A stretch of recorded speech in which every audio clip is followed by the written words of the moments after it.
Okay, આ જુઓ તમારે આ ચણિયો છે આખો, આ ચણિયો આપણે અમરેલા ચણિયો છે, એમાંથી આપણે અમરેલા ચણિયામાંથી પ્લાઝો કેવી રીતે કાઢવાનો, પ્લાઝો બનાવવાનો છે, પણ અમરેલા પ્લાઝો બનાવવાનો છે. એના માટે તમારે અહીંયાથી જો આ માપપટ્ટી લીધી આપણે, અને આ આપણે અહીંયાથી પેલા નીચેનો ઘેરો જોઈ લેવાનો. આ 30નો ઘેરો 30નું આવી જાય તો આપણે અહીંયા ટચ કરવાનું છે, આમ દોરી દેવાનું બરાબર આટલું.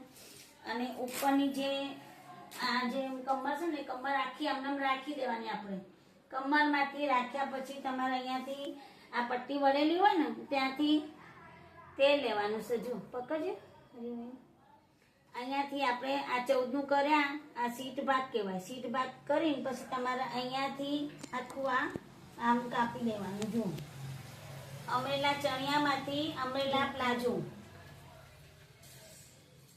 અહીંયાથી આપણે પ્લાઝા જેવું કાપી દેવાનું. અમરેલા પ્લાઝો બનાવવાનું છે, એમાંથી તમારે આટલું આમ કાપી દેવાનું. આ કાપ્યા પછી અલગ કરીને અને તમારે આ ચણિયો ખોલી જોવાનું કે પ્લાઝો ખોલા.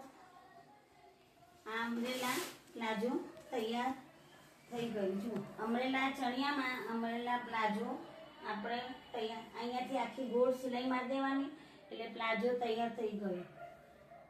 આખો પ્લાઝો બની ગયો આખો તૈયાર. અને જો તમે આ આખી સિલાઈ લઈ લેવાની છે આમાંથી, પછી એ પ્લાઝામાં એક સિલાઈ આવશે ખાલી, અને ઉપરની કમર આવી ગઈ અને આપણે આ મોરી આવી ગઈ બરાબર. ચણિયામાંથી પ્લાઝો કેવી રીતે કરવાનું એ તમને રીત બતાવી દીધી છે, ખાલી એક જ સિલાઈ આવશે. જો વિડીયો સારો લાગ્યો હોય તો સબસ્ક્રાઈબ કરજો, લાઈક કરજો, શેર કરજો. અને પ્રાર્થના બેન સીવણ ક્લાસ.